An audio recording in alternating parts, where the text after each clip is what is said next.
अस्सलाम वालेकुम नाज़रीन, आप देख रहे हैं द यूनाइटेड न्यूज़ 24/7 और मैं हूं सजात चौपान। जी हां, आज बात करेंगे एसपीओज को लेकर और डिसएंगेज एसपीओज को लेकर। हमने भी बहुत बार जो है सेवा सिंह बाली से संपर्क करने की कोशिश की, इनसे संपर्क नहीं हुआ। आज इनसे ही बात करेंगे और खासतौर से जिस तरीके से कोर्ट की जानिब से भी जो है एक एसपीओ जो डिसएंगेज था उसे जो है रीएंगेज किया गया, उसके हवाले से भी जानने की कोशिश करेंगे। बहुत सारे डिसएंगेज जो एसपीओज हैं उनकी लगातार जो है कॉलें आ रही थी और इन्हीं सब पे बात करने के लिए हमारे साथ इस समय मौजूद हैं सेवा सिंह बाली। जब से ये बीजेपी में गए कहीं ना कहीं लोगों का कहना है और उन डिसएंगेज एसपीओज का कहना है कि तब से जो है काफी जो है खामोशी इख्तियार कर रहे हैं। आखिर क्या वजह है कि सेवा सिंह बाली चुप आकर क्यों हैं, आखिर कारण क्या है, इनसे भी जानने की कोशिश करेंगे। फिलहाल इनसे आपका बहुत बहुत वेलकम द यूनाइटेड न्यूज़ में। शुक्रिया जी, मैं भी आपका यूनाइटेड न्यूज़ चैनल का धन्यवाद करना चाहूँगा। कहीं ना कहीं जिस तरीके से बहुत सारे ऐसे एसपीओज हैं, डिसएंगेज एसपीओ, ये कह रहे हैं कि जब से ये भाजपा में गए तब से बहुत खामोशी इख्तियार की। आखिर वजह क्या है, कारण क्या है?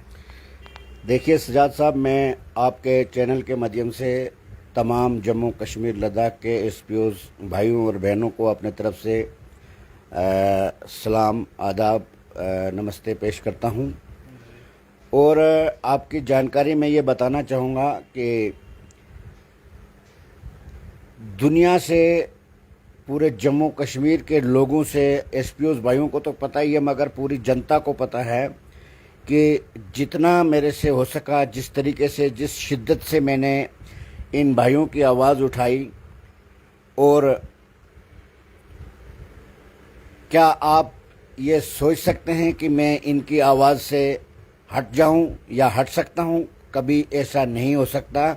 ये मैंने अपने दिल से इनकी आवाज़ उठाई थी, उठा रहा हूं, और जब तक इनका मसला हल नहीं होगा तब तक इनकी आवाज़ के साथ मैं बना रहूँगा। और एक बात आपके चैनल के माध्यम से तमाम एसपीओज को ये बताना चाहूँगा कि पहले मैं मीडिया के ज़रिए, क्योंकि मीडिया ही एक मात्र ज़रिया होता है एडमिनिस्ट्रेशन और गवर्नमेंट तक बात पहुंचाने का, तो मीडिया के ज़रिए हम सरकार तक, एलजी एडमिनिस्ट्रेशन तक ये बात पहुंचाते थे।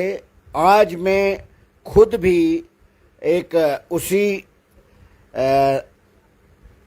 तंजीम में हूं और मेरी डायरेक्ट बात हो रही है। मैं आपकी जानकारी में बताना चाहूँगा कि मैं आज भी श्रीनगर में हूँ और कल मैं पूरा दिन पुलिस हेडक्वार्टर में, यहाँ पर जहाँ जहाँ मुझे ऑफिस में, क्योंकि इनका जो मसला है उसको मैं खुद फॉलो भी करता हूँ, दौड़ता भी हूँ, इनके साथ साथ चलता हूँ। अब हमारे एसपीओज भाइयों को ये लगता है कि मीडिया में बात नहीं आ रही है तो इसका मतलब है कि सेवा सिंह बाली शायद खामोश बैठे हैं।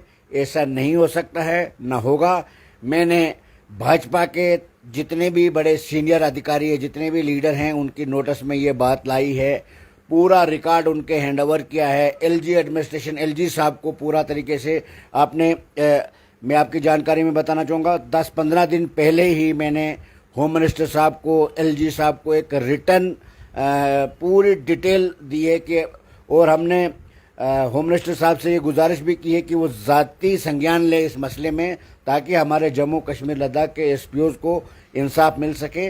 मैं इनके मसले के साथ जुड़ा हूँ और थोड़ी सी जो कोर्ट की बताना चाहूँगा, कोर्ट में थोड़ी सी प्रॉब्लम इस वजह से आ रही है कि वहाँ पर एसपीओज का जो मसला है, वीडीसी एसपीओज जो हैं वो भी एसपीओज हैं, उनकी पॉलिसी और हमारे जो एसपीओज हैं उनकी पॉलिसी सेम है। उनकी सैलरी में कटौती की जा रही है, तो उस वजह से जो वहाँ पर हेयरिंग जो है वो डिले हो रही है। और कल मेरी वकील साहब से भी बात हुई थी, क्योंकि यहाँ पीएचक्यू से इन्होंने 25,000 रुपये के लिए, 25,000 रुपये पर मंथ एसपीओज का जो इन्होंने सैलरी के लिए प्रपोजल भेजा है, वो भी हमने देखा है और उसके लिए भी हम संघर्ष कर रहे हैं, और इनके रेगुलर पॉलिसी के लिए भी। और अगले हफ्ते के लिए वकील साहब ने कहा है कि एक एप्लीकेशन हम मूव करेंगे ऑनरेबल हाई कोर्ट में, और इस केस को जल्दी लगवा के और इसका डिस्पोजल करवाने की कोशिश करेंगे, क्या ताकि हमारे जम्मू कश्मीर लद्दाख के एसपीओज का जो मसला है ये मैं भी चाहता हूं कि कहीं ना कहीं जिस तरीके से अगर बात की जाए उन एसपीओज तक ये जानकारी नहीं पहुंचती है कब हेयरिंग है कोर्ट में, उसके हवाले से आपको कोई उन तक जानकारी पहुंचाने की कोशिश तो करनी चाहिए। बिल्कुल, अब ऐसा बिल्कुल आपका कहना जो है बिल्कुल दुरुस्त है। अब जो भी जानकारी होगी हम किसी न किसी प्लेटफॉर्म से, किसी न किसी मीडिया के ज़रिए उन तक पूरी जानकारी पहुंचाएंगे। और आने वाले वक्त में मैं आपकी जानकारी में ये भी बताऊंगा कि थोड़ा इसमें हमने तेज़ी लाने की ज़रूरत है, क्योंकि ये मसला जो है हमारे एसपीओज भाइयों को ऐसा लग रहा है कि ये शायद ढीला पड़ गया है, मगर पूरे देश में इस मैटर को, इस मसले को हमने शिद्दत से उठाया है और हम कभी नहीं चाहेंगे कि इनका मसला जो है ठंडे बस्ते में जाए, और ऐसा हम होने नहीं देंगे। मैं अगर सही तरीके से समझा जाए तो बीजेपी में मेरा जाने का कारण ही, मकसद ही यही था कि इस मुद्दे को जिस तरीके से हमने चलाया है, जहां पर हमें कुछ दुश्वारियां आ रही थी, तो शायद हमें बीजेपी में जाने से इसमें थोड़ा मदद होगी, और मदद हो भी रही है, क्योंकि उस वक़्त जब हम जो भी कार्रवाई करते थे तो हम प्रॉपर मीडिया में उसको हाईलाइट करते थे और गवर्नमेंट तक पहुंचाने की कोशिश करते थे। आज हमारी डायरेक्ट उनके साथ मीटिंग होती है, और मेरी ज़्यादा से ज़्यादा फोकस यही रहता है कि मैं इन्हीं मुद्दों को लेके जो हमारे सीनियर लीडरशिप है उनसे हमेशा बात होती है, और हमेशा उनकी तरफ से भी पॉजिटिव रिस्पांस मिलता है। और एक बात तो मैं ये ज़रूर कहना चाहूँगा, टाइम ज़रूर लग सकता है, मगर हमारे जम्मू कश्मीर के एसपीओज जिस चीज़ के हकदार हैं उनको इंसाफ ज़रूर मिलेगा। दूसरा, मैं आपके चैनल के माध्यम से हमारे डीजीपी साहब से गुजारिश करना चाहूँगा कि कुछ हमारे एसपीओज को बिला वजह डिसएंगेज कर दिया जा रहा है, तो उस पे डीजी साहब को चाहे कि वो ज़ाती तवज्जो दें।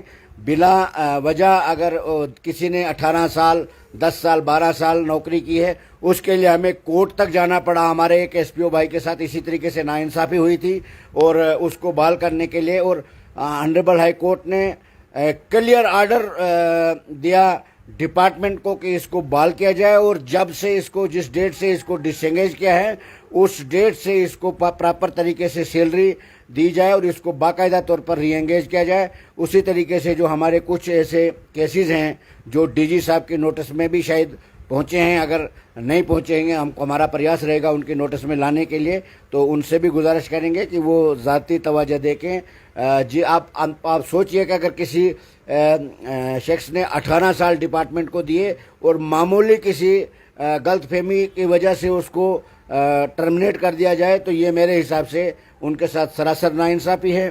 साथ में हमारे डिसएंगेज एसपीओज का मैटर है, उसके हवाले से भी बात करेंगे। फिलहाल जो नाजरीन हमारे साथ जुड़े हैं, इस वीडियो को ज़्यादा से ज़्यादा शेयर करें ताकि उन एसपीओज तक ये वीडियो पहुंचे, उन एसपीओज तक जो है जानकारी पहुंचे, और अपनी राय ज़रूर जो है कमेंट बॉक्स में रखें ताकि आपकी बात भी हम इनके सामने रखेंगे।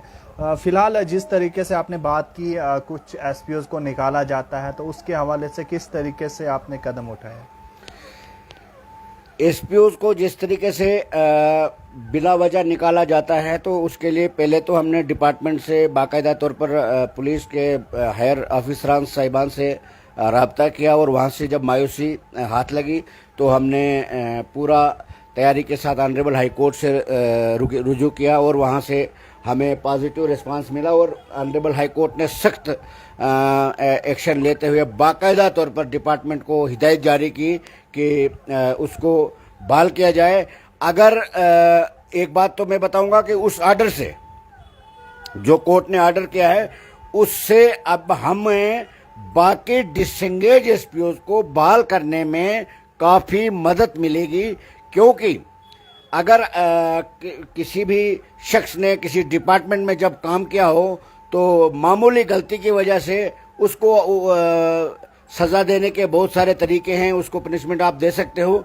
एकदम किसी को नौकरी से निकाल देना, क्या आप समझते हैं कि कहीं एसपीओ जैसे जिनको नौकरी से निकाला, उनका बैंक से उन्होंने लोन लिया है, उनके 4-4, 5-5 बच्चे हैं, उनको किस्तें, अब वो परिवार को पाल रहे हैं, लोगों से आगे पीछे से अपने हमसायों से कर्जा लेकर परिवार को पाल रहे हैं। मेरे हिसाब से ये डिपार्टमेंट के लिए भी शर्मिंदगी की बात है, क्योंकि जिस शख्स ने 15 साल 18 साल अगर डिपार्टमेंट को दिए, उसको आप मामूली किसी गलती के या गलतफहमी के कारण उसको अगर आप निकाल देंगे तो मेरे हिसाब से ये सरासर उनके साथ नाइंसाफ़ी है।